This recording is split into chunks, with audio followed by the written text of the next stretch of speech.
Всем привет! Сегодня с вами дизайнер торговой марки Scrapmania Татьяна Воронцова.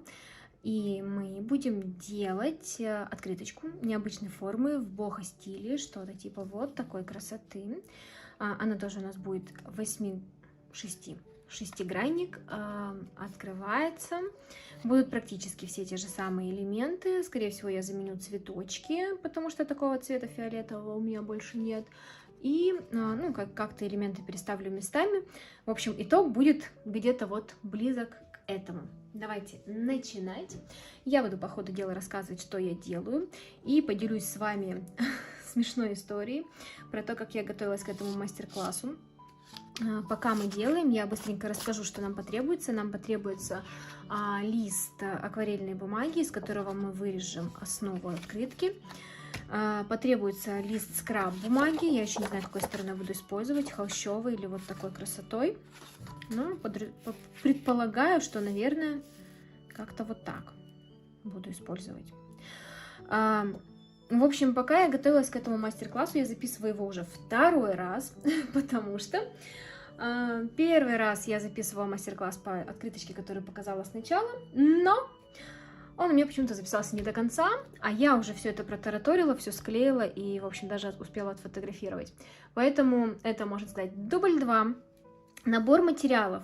Акварельная бумага, скраб-бумага, высечки, вырубка. Вырубка у меня это всякие веточки и перышки, они все поэмбошены частично. То есть, как я это делаю? Я просто вот хаотично ставлю точечки клеем для эмбоссинга, сверху, значит, покрываю пудрой и запекаю. Получается, что эмбоссинг не везде, а покрывает часть вырубки.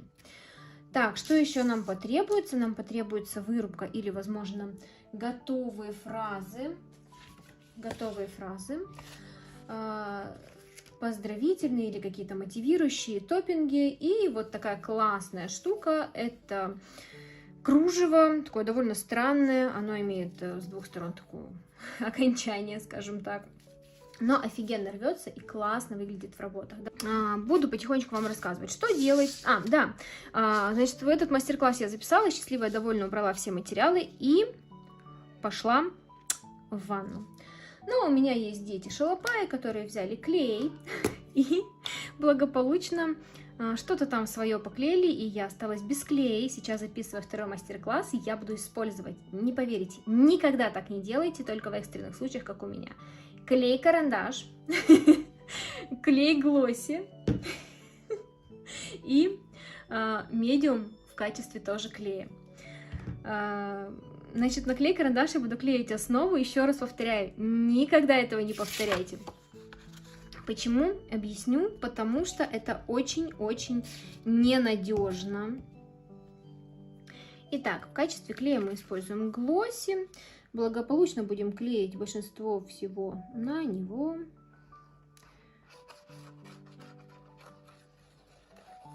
Он будет держать, конечно, намертво, но его жутко жалко.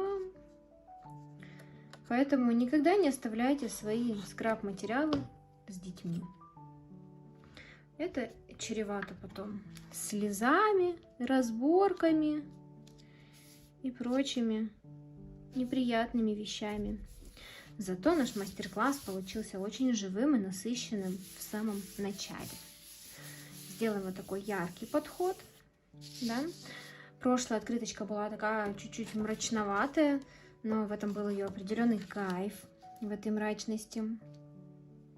Так, эта открыточка, конечно, такой мрачной уже не получится. Но тут совсем как-то странно получается. И тут получается странно.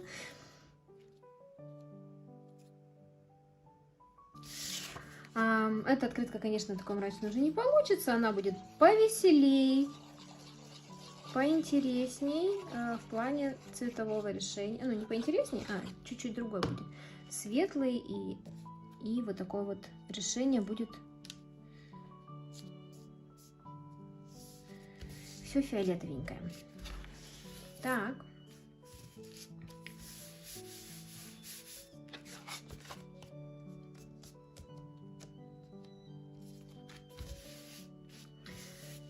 Что мы делаем дальше? Мы берем два больших вот таких красивых ловца снов и склеиваем их в один. Чуть-чуть меняя направление. То есть не один под одним, а как бы со сдвигом. Для того, чтобы сделать более такой богатый рисунок. Так. И точно так же делаем основу повыше. Поднимаем. Основу поднимаем на картон.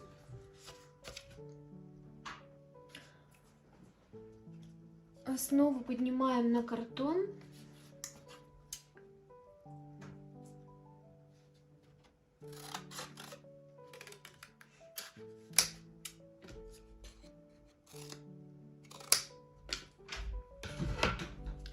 Вот эту. Это маленькая будет у нас такая как основа, под которую мы потом подоткнем кружево.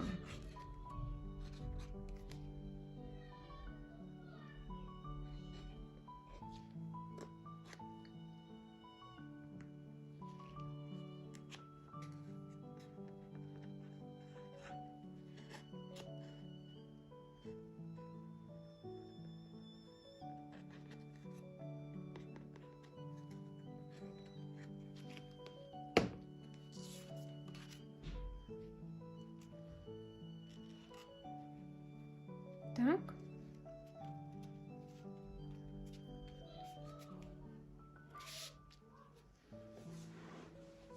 Дальше.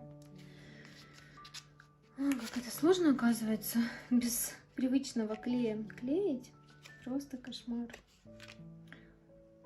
Можете в комментариях своими веселыми историями потом делиться, как вы лишились какого-то материала, который был нужен прямо здесь и сейчас, и делали какую-то работу без него. Я уверена, что такое было у каждого.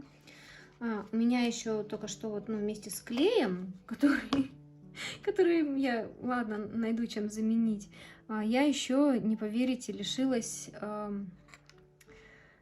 части своих топпингов. Ребенок просто решил, что засыпать их в коробку прям самое то. В свое время мне так уже делали, у меня была классная пудра производства одного из моих сыновей, в которую он вмешал, по-моему, 5 разных пудр. Вау! Это очень, она не была, она есть до сих пор, это очень дорогая пудра. Такой больше нет ни у кого. Так.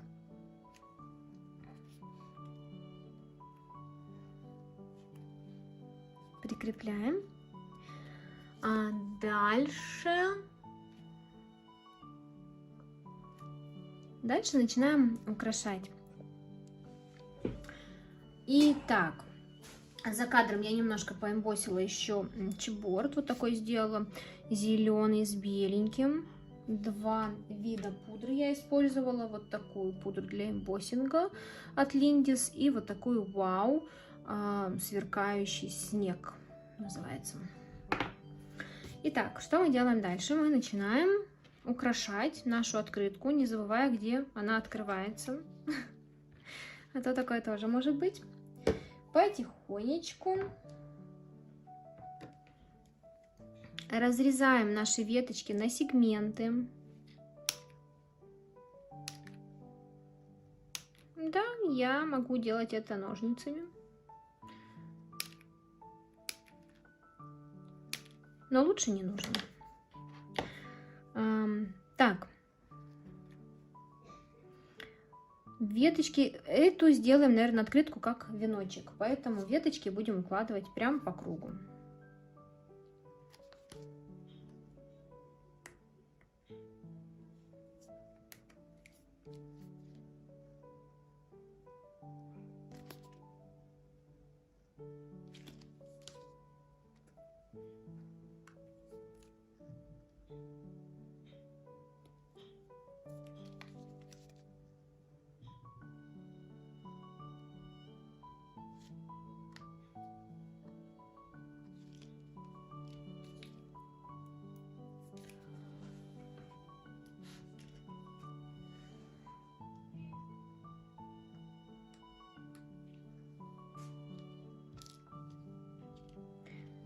болезнь всех глосси. Носик, который забивается моментально. Вот я оставила буквально на 3 секунды, и он уже весь забился. Ну, вот этого глосси от Ranger. Решение простое. Это иголка. Так. Все-таки делаем веночек, но не так, чтобы он прям как веночек, наверное, а чуть-чуть имел направление. Ой, не имел направления. Чтобы если вдруг захочется переделать, можно было раз и сделать вид, что так и было задумано. Это вообще самое главное, мне кажется, в скраббукинге уметь делать вид, что так и было задумано.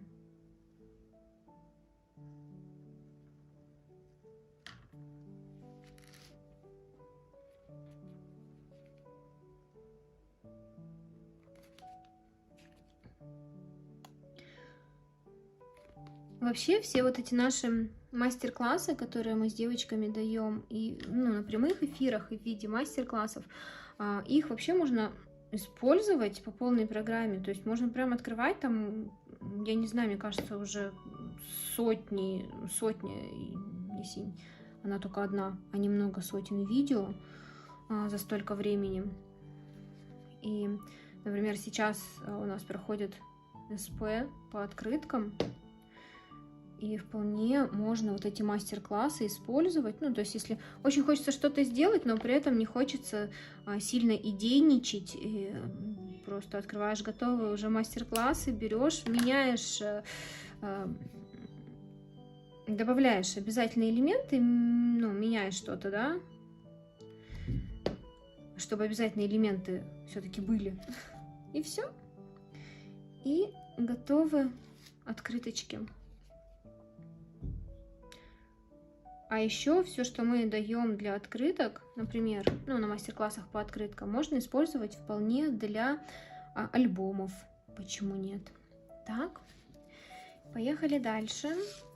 Дальше украшаем. Для дальнейшего украшения мне нужны цветочки. Итак, приклеивать будем также на глоссе.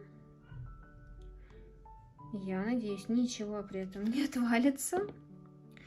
Я сегодня глосси поюзаю, мне кажется, я его сегодня до конца доведу, и больше у меня его не будет. Ну, я не особо переживаю по этому поводу, потому что, честно, в последнее время я им даже не пользуюсь. Раньше я активно им ставила какие-то капельки, что-то еще делала, а почему-то в последнее время вообще перестала. И, наверное, он мне больше не нужен. Кроме как вот сегодня, видите, пригодился вместо клея. Но его и не так много у меня уже осталось. Так.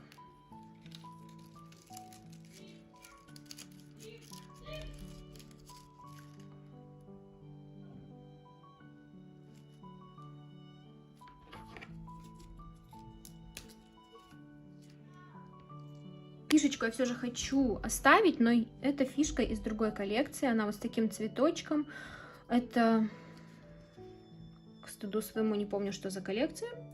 Но в материалах я пропишу, какая-то фишечка. Что за фишка? Из какой коллекции? Вот сюда я ее помещу.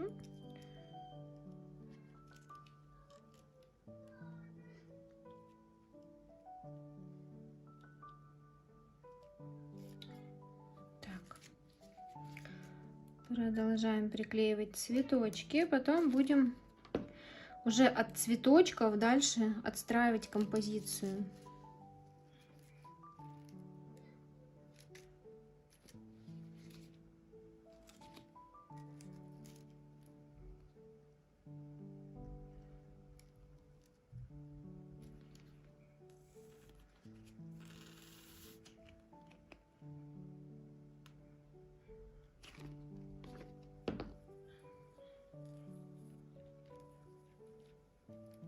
Вот сюда вот прям к веточкам прикреплю.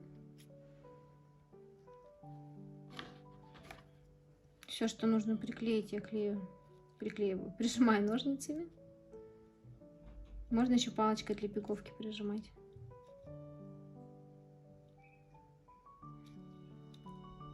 Так.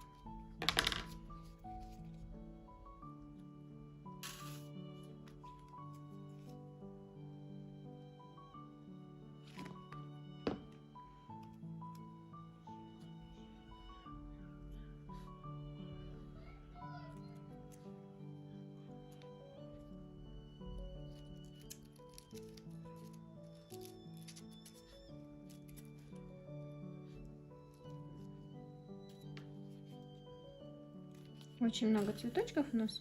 Ой. Больше, чем в прошлой открытке. Вот так вот их засуну сюда.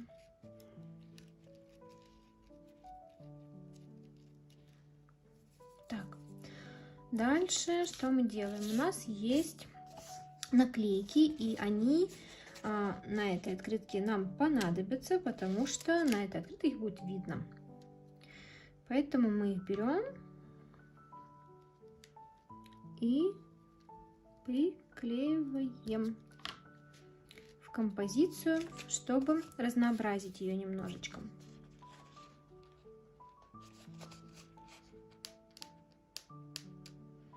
Наклейки, кстати, вообще шикарные. Очень красивые.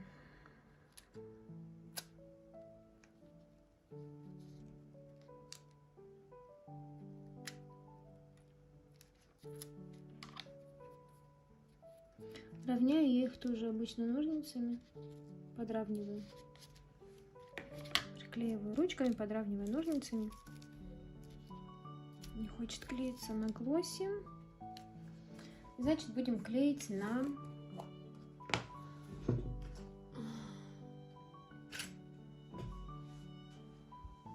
пасту. Не на пасту, а на медиум. На медиум тоже классно клеится все. Это тот же самый клей.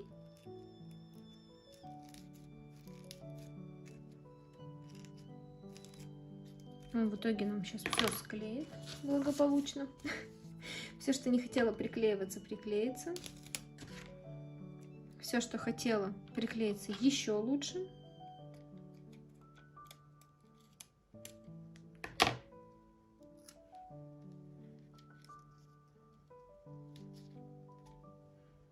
Так.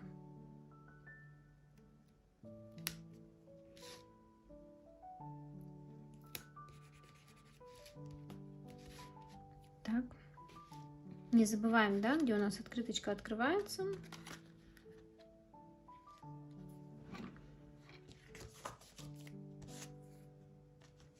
Так. Дальше берем наши перышки.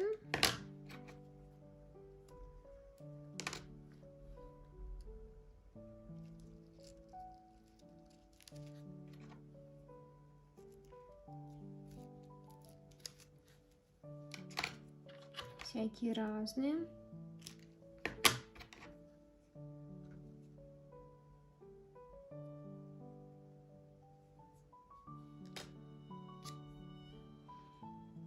Обрезаем ненужные краешки.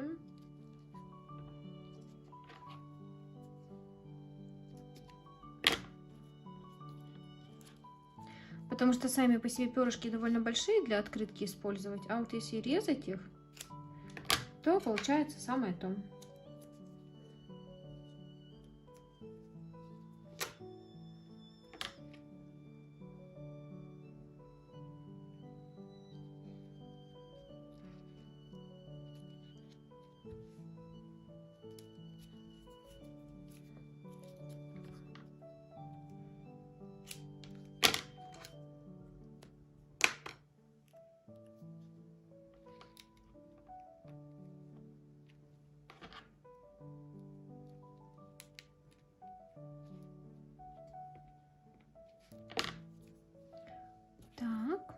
Такие у нас перышки. Это у нас из высечек.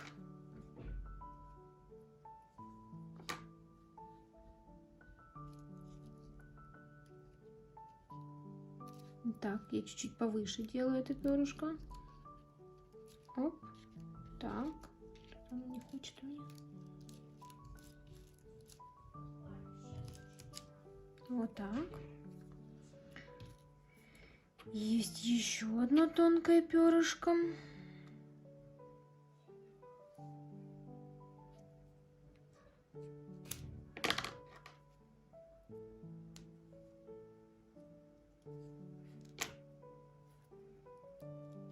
Мы его ставим вот сюда.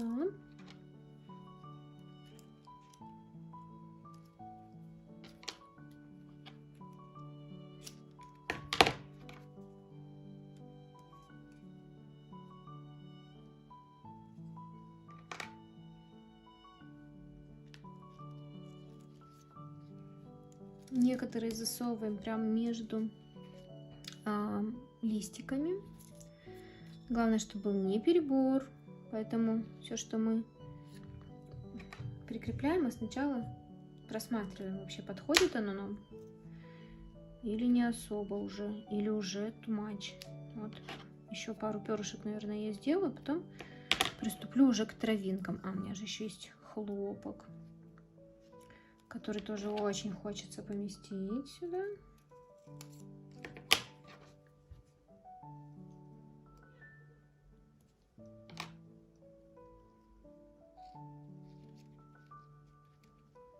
Вот сюда вот поместим его пониже.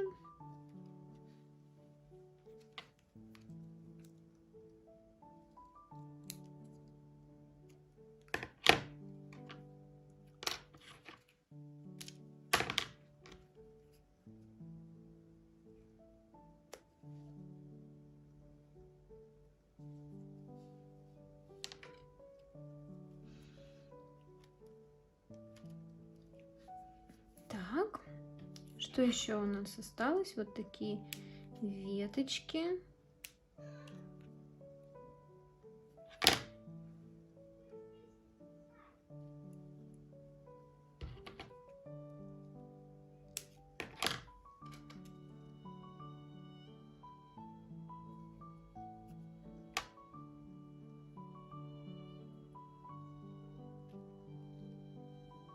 Так.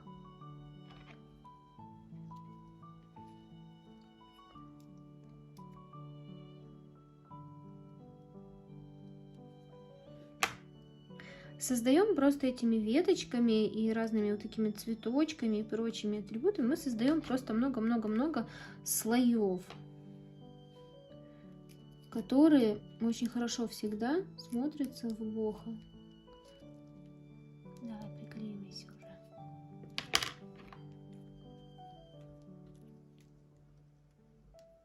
Когда мы все слои создадим, мы начнем просто уже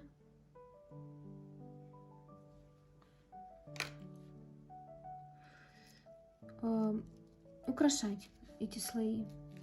Украшать будем чем? Конечно же, топпингами. Я чуть-чуть сосредоточена, поэтому, наверное, мало разговариваю, но там на заднем плане я пущу музыку, и будет вам веселее смотреть. Ну, не обязательно все забивать разговорами, но я вас хочу попросить, если будут какие-то вопросы, обязательно задавать их в комментариях. Я пройдусь по вопросам, всем отвечу. И очень сильно надеюсь, что этот мастер-класс не пройдет впустую, и вам он понравится. Возможно, вы даже для нашего новогоднего СП его используете как основу для какой-то новогодней открытки, например. Мне кажется, тоже можно чего-то такого добавить, и будет новогодняя открытка. Например, вместо хлопок, кстати, даже можно оставить. Вместо цветочков какие-нибудь шишечки, например, или даже пуансетия, да? Вместо перышек что-то, какую-то зимнюю атрибутику подобавлять, и вообще будет классно. Так, смотрите, она получается совсем другой, но при этом тоже очень насыщенной И нам останется только что сделать? Прикрепить надпись и сделать рванинку нашу любимую. Говорила уже много раз про это кружево. Если вдруг вы встретите такое, девочки, сильно советую. Оно выглядит очень, на первый взгляд, невзрачно и непонятно вообще, зачем оно. Но оно офигенно рвется на всякие разные сегменты, хоть по одному листику можно отрывать, можно вырезать веточки, то есть как угодно это все крутить. И в итоге получается очень-очень-очень классно. И прям... мне очень нравится.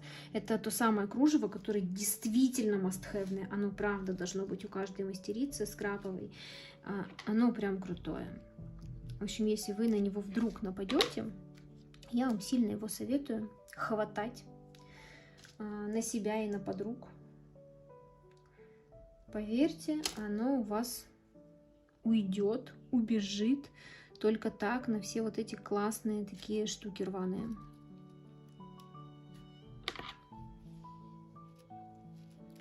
Так. Вообще не боимся вот это все подтыкивать как-то,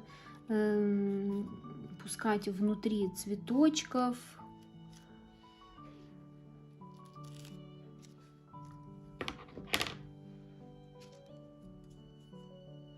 Я, например, иногда делаю вообще, знаете как, то есть мне нужно, мне кажется, что цветочки между собой не очень хорошо скреплены. И я беру прям и вот этим кружевом их между собой скрепляю. То есть я подталкиваю кружево так, что оно попадает и на один, и на другой цветочек, и получается оно этим кружевом скрепляется. Так, убираем лишнее, чтобы я видела, где есть кружево, а где нет, а то у меня уже ощущение, что оно есть везде, а на самом деле нет. Так.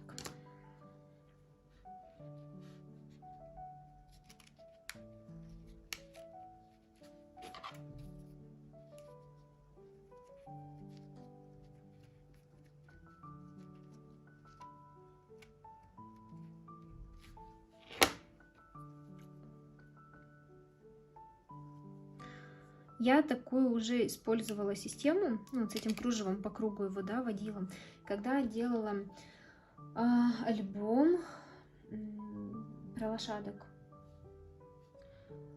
из коллекции, что-то там, доктор. В общем, из коллекции про доктора я делала альбом про лошадок. Потому что она мне очень нравится тем, что она такая вся очень травянистая. Спасибо, доктор, вот коллекция. И я вот это кружево также пускала по кругу вокруг фотографии на самой обложке. И это так круто смотрится, девочки. Вообще прям, я даже сейчас вот смотрю на то, как альбом же у меня, он для моих деток. И я смотрю, это кружево вокруг фотографии смотрится очень круто. Так. Поднимать композицию всегда немножко страшно, но нужно. И в бохо, что классно, мы не боимся много делать этой рванины. Почему? Потому что она в бохо всегда хороша. В любом случае будет круто смотреться.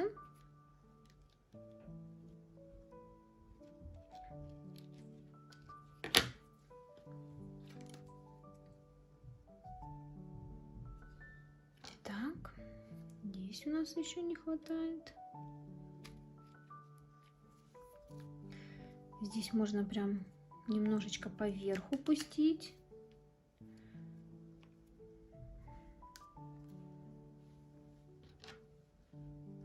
Чтобы скрыть вот эти вот места, где у нас встречается наш чиборд друг с другом. У нас есть такие места не очень красивые, не открытые, и видно, что чиборд порезанный. Вот, чтобы не видно было, что он порезанный, можно прямо так сверху налепить на него, и все счастливы. И ничего не видно сразу.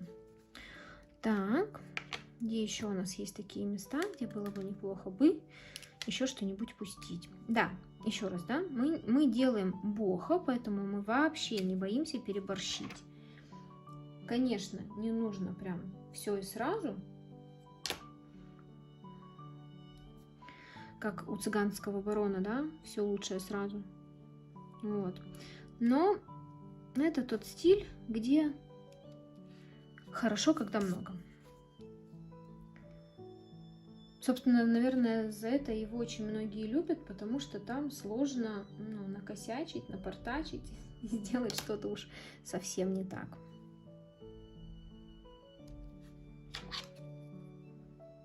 Так, смотрите, какая красота получается. Даже нравится ничуть не меньше, чем предыдущая открытка. Так, выбираем надпись.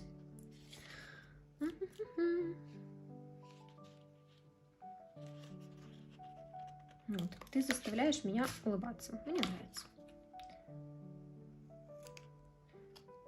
Такие чудесные, милые надписи.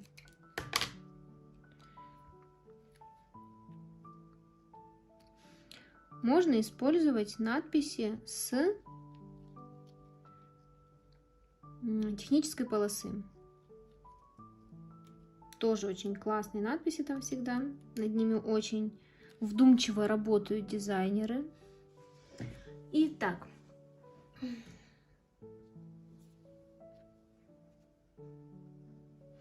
Добавляем чуть-чуть золотишка.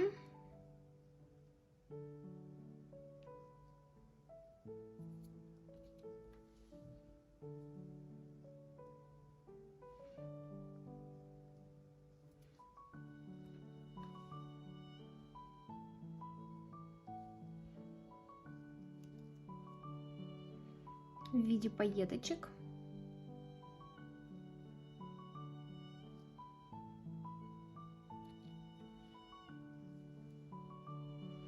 Клею я его на медиум матовый.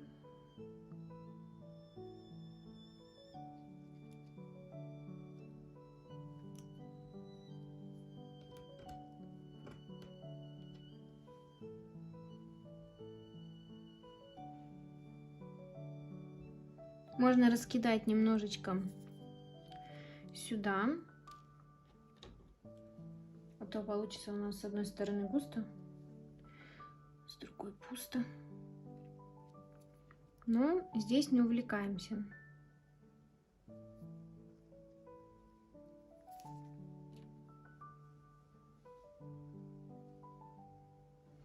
Все-таки у нас основное внимание должно быть на композицию с цветами.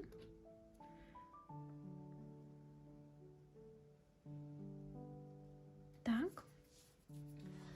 Дальше идем.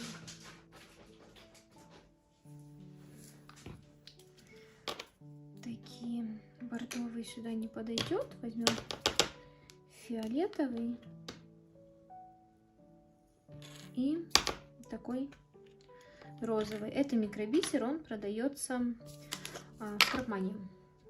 Там огромный выбор, огромное его количество. Что я делаю? Я просто вот так мажу хаотично и сюда же сыплю, туда, куда намазала. Пока не засох медиум, он прекрасно это приклеивает на себя. Конечно же,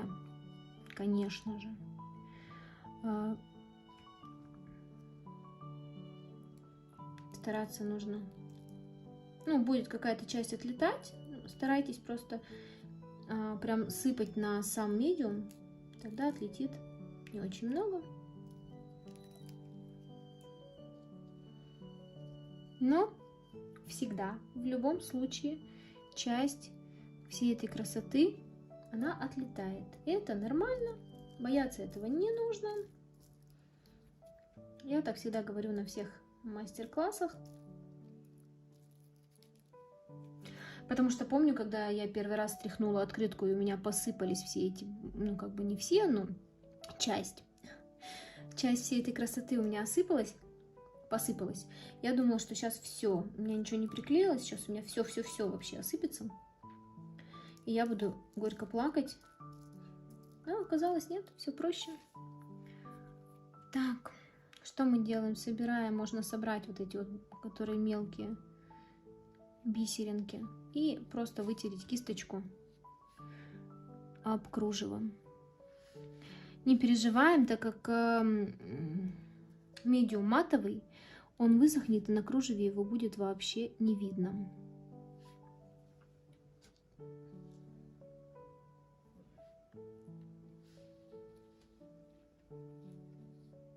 Поэтому я в этом плане вообще не переживаю. То же самое в цветах, так как они у нас тканевые, соответственно, когда наш медиум высохнет, их также будет не видно. Так, ну что, получилось, мне кажется, красота. Что первая, что вторая открыточка выглядят прекрасно.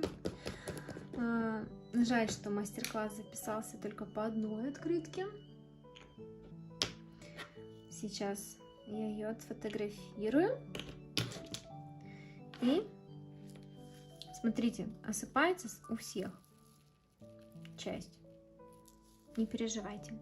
Вот такая красота у нас получилась. Мне очень нравится результат. Такая была изначальная идея. Такая получилась вторая открытка. И мне кажется, они обе чудесные, прекрасные.